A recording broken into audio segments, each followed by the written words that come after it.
Good morning, students.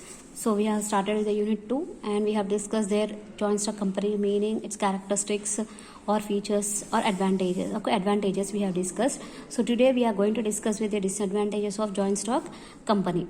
Okay, so what are the disadvantages of joint stock company once we go through it? So first one is difficulty in formation.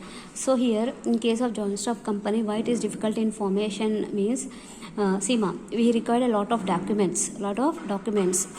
So for starting a joint stock company, a lot of documents are required. We have to follow the rules and regulations. We have to make a registration of the company, okay, and we have to do the promotion of the company. Shareholders are required.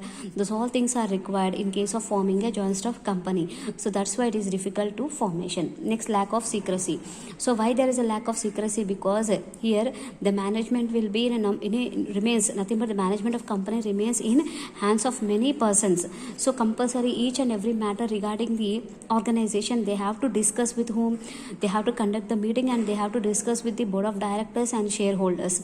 So that's why there is a lack of secrecy. Okay, in case of sole trade and partnership, we don't they have nothing but there they can't reveal their secrecy. But in case of compulsory in joint stock company, we will be having a lack of secrecy. Why? Because so many of members are involved in this. Next, impersonal work environment.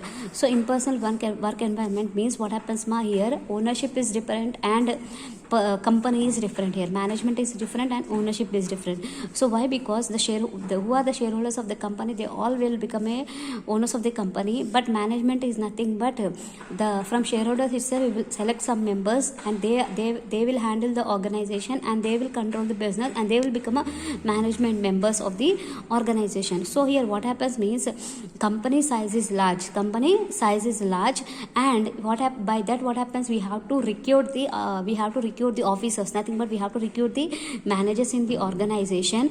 So by that what happens, see here, the size of the company is large. It makes it difficult for top management to keep personal contact with customers, suppliers, employees and creditors. So a company organization is small and we have to recruit the officers for each department.